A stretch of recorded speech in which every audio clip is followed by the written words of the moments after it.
let's talk about 90 Day Fiancé Happily Ever After Season 7 Tell-All. Let's talk about the bombshells and the couples updates. The couples in Season 7 are highly entertaining, I have to say, and some are really, really messy. Like, let's say Angela and Michael, and Ed and Liz, to name a few. So let's start the update with Andre and Elizabeth. Andre and Elizabeth welcomed their second baby, Winston Leo, in October, and they've been pretty busy spending the holidays with their new baby. I know everyone's wondering if Andre was deported to Moldova or something like that, and the answer seems like at this point they're still in the US posting happy family content and having photo shoots. So I don't think he's been deported at this point or anything like that. At the tell-all, Jovi and Andre went for drinks. Andre was rather aggressive, honestly. I don't know if he was just acting like that because he knew he was filming or what. And yeah, it was pretty tense. And in the end, Jovi was like, "Ever think you're the problem? Do you think you're the problem with Livy's family?" Which is like the last thing Andre wants to even address. I think Jovi was literally there to have a good time and ended up being in this weird back and forth with Andre, which was unfortunate.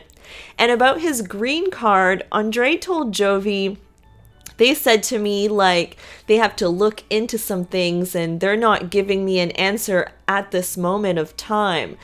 They gave me a period, and the next step, they said they're not going to approve me.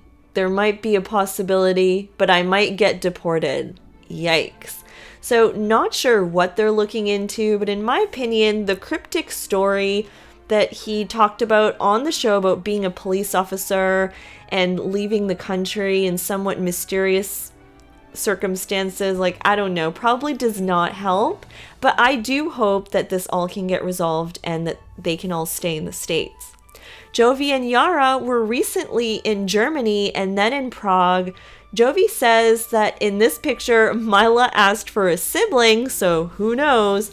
They seem to have also spent New Year's Eve in the Dominican Republic at a resort in Punta Cana. They're all over the place, all over the globe, all the time.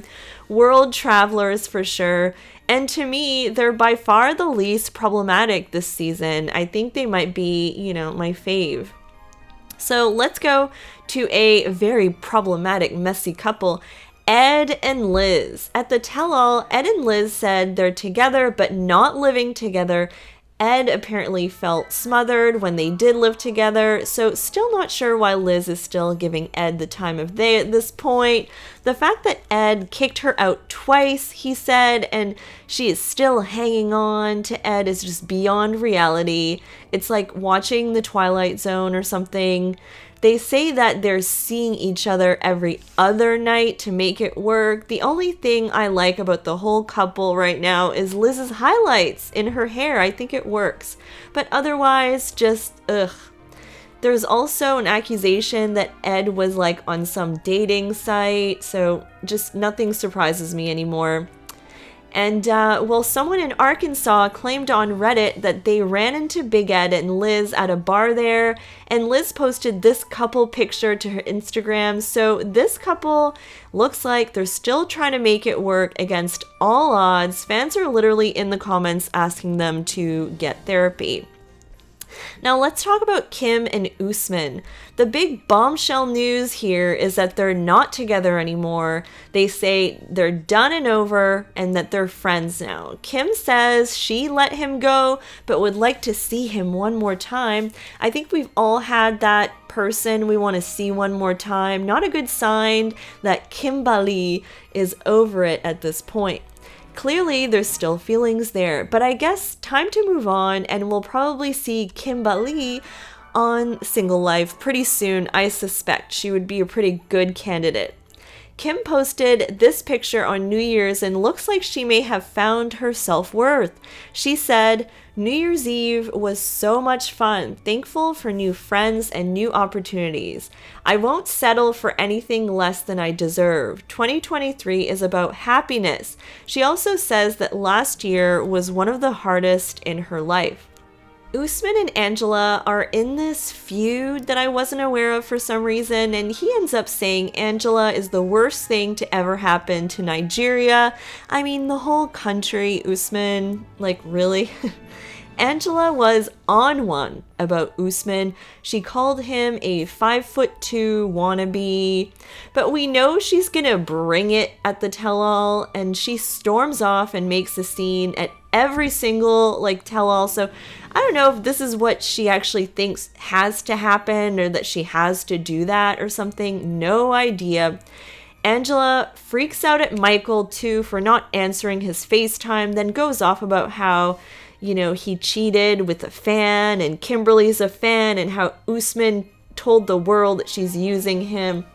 And Michael just looks like he's scared and just wants it all to stop. And but she did kind of imply that Michael cheated in the conversation, so that was kind of a bombshell. And now let's go to Jenny and Sumit. So Jenny seems to think it's time to move to America, although she says there's something missing in the food, and she has reverse culture shock. She told Kim that they were considering moving to the US, which is a super huge revelation. And I didn't expect that Sumit would want to, move to the US. And they should at least try it, though. Why not? And most importantly, Jenny that way would be far away from her mother-in-law, right? Jenny is just so sweet, and I think she should move to the US, to at least try, be around her family for once, things like that. And now let's go to Bilal and Shaida. So still looking amazing. They recently went out for dinner and Shaida looked so good, so amazing.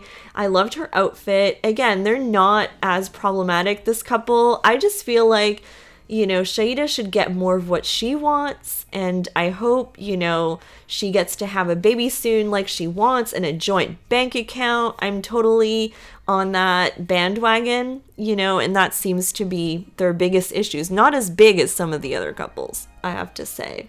It's all good.